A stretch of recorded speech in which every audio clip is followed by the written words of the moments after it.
Heads, off you go.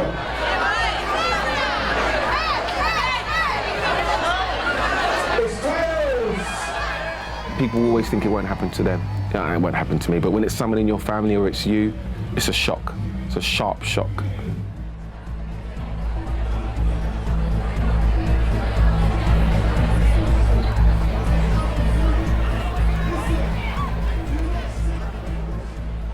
My name is Lonyo Ngeli. I'm a DJ, I'm involved in music and events, and I also act.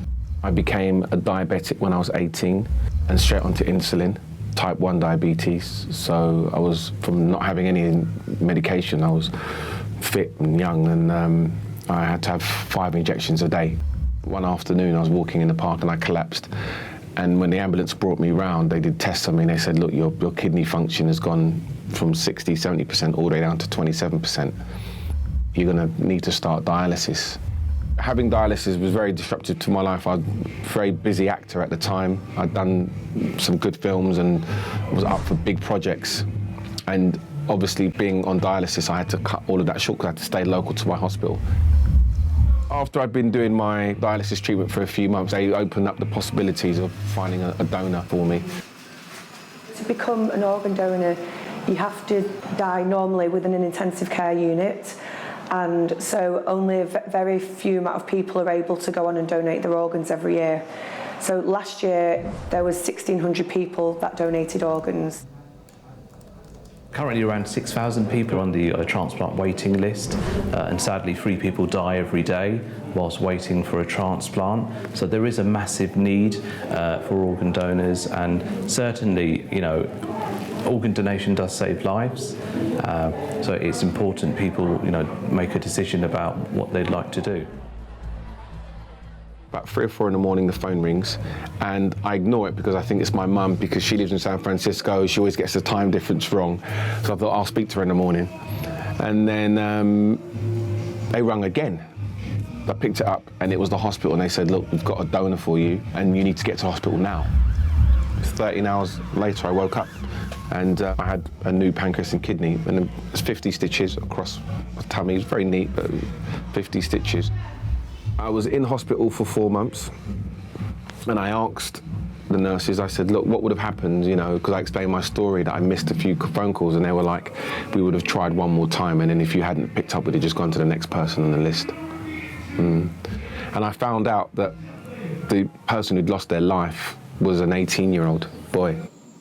But that's one of my favourite ones, even though he's like, you know what I mean, he's not smiling, he's got beautiful eyes on this one. Absolutely stunning eyes.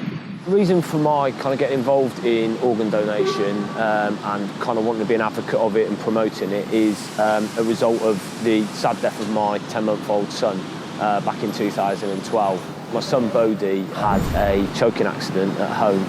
As a result of the accident, it was unlikely that he was going to pull through. And that was the point where we got approached by a specialist nurse for organ donation with regards to whether we would consider Bodhi becoming an organ donor. That was a kind of the first moment or first time in 3 days where we felt a situation where something positive could come from obviously an awful and tragic situation. You don't think it happened to you. You don't think I'll need a kidney. The reason why people think like that is because of misinformation. It's these myths that you hear, oh, if you're a donor, they won't look after you, you know, that you'll end up dying, you know, you'll suffer, why put yourself through that? The priority is always to save that person's life that's there at that point in time.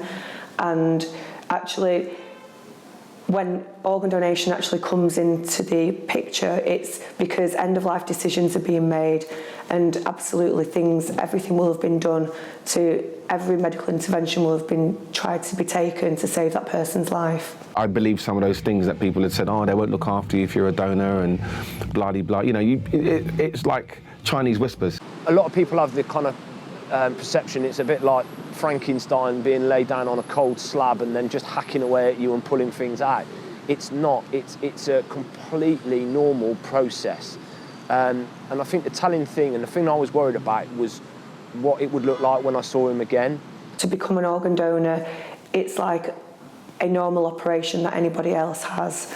a normal surgical incision is made, and then once the organs are retrieved, that's closed up and a dressing is put on, and you wouldn't know any different afterwards. The moment when he got brought back from theatre and we went to see him was something I will never forget, but in a positive way. It was the first time we'd seen him in 10, 12 days without tubes, all the kind of wires that are associated with trying to keep him alive. And he'd been presented back to us in his hospital bed, looking just beautiful. He looked angelic. He had no tubes in him, and he just looked like the gorgeous little boy that we knew, and it just looked like he was asleep. Currently we have a system of opting in to organ donation, so people can join the NHS Organ Donor Register. They can express their wishes and their decision to become an organ donor, and the key thing we ask people to do is to make sure they're talking to their family, so they're aware of their organ donation decision. The new system, which is coming in from spring 2020, is a deemed consent system where everyone who hasn't expressed a wish to be an organ donor will be considered to be an organ donor unless they're in one of the restricted groups. The majority of people do support an opt-out organ donation register, and you have between 2 out of 3 to 3/4 of respondents saying they would favour an opt-out system. Around about 6 out of 10 people say that they would like their organs to be donated, with only 1 in 6 saying that they wouldn't like their organs to be donated. The rest say they don't know. Since that day, I've not taken insulin. I've not had any need to go for dialysis. I'm on medication, anti-rejection tablets, but that's like taking Skittles compared to the 5 injections I was on, you know. It's literally chalk and cheese.